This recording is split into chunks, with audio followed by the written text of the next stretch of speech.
আন্তর্জাতিক বিরতি শেষে লা লিগায় রাতে রিয়াল সোসিয়েদাদের বিপক্ষে মাঠে নামবে রিয়াল মাদ্রিদ। ম্যাচের আগে দলের সেরা ফুটবলার ভিনিসিয়াস জুনিয়রের ফর্ম নিয়ে চিন্তিত নয় কোচ কার্লো আনচেলত্তি, তবে খেলোয়াড়দের ইনজুরি ভাবাচ্ছে তাকে।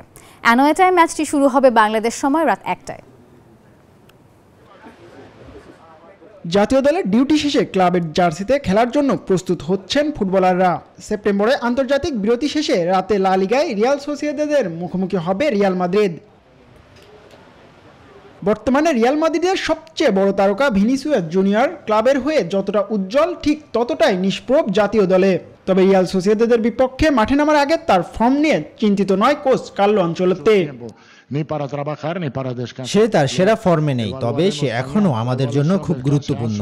আমরা তাড়াহুড়ো করছি না, কারণ দল গোল করতে পেরেছে এবং সে গুরুত্বপূর্ণ ভূমিকা রেখেছে।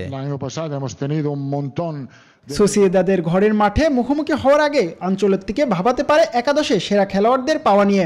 David Alaba, Jude Bellingham, Camavinga, চুয়ামিনিরা চোটে পড়ে আগেই মাঠের বাইরে আছেন। তার সঙ্গে রিয়াল কোচের দুশ্চিন্তায় যোগ হয়েছে খেলোয়াড়দের টানা খেলার ক্লান্তি। ভিনিসিয়াস, রদ্রিগো, এড্রিকরা বিশ্রামের জন্য খুব বেশি সময় পায়নি। ম্যাচে এই বিষয়ে বিবেচনা করব। সামনে যেসব আঘাত পেতে চলেছি সেগুলো এড়িয়ে চলার জন্য খেলোয়াড়দের ক্লান্তির কথা আমাদের মাথায় রাখতে হবে। আগামী 20 দিনের মধ্যে 7 ম্যাচ খেলবে লস ব্লাঙ্কোসরা। টানা খেলার ক্লান্তিতে খেলোয়াড়দের ইনজুরিতে পড়া নিয়েই বেশি চিন্তিত কোচ কার্লো আনচেলত্তি।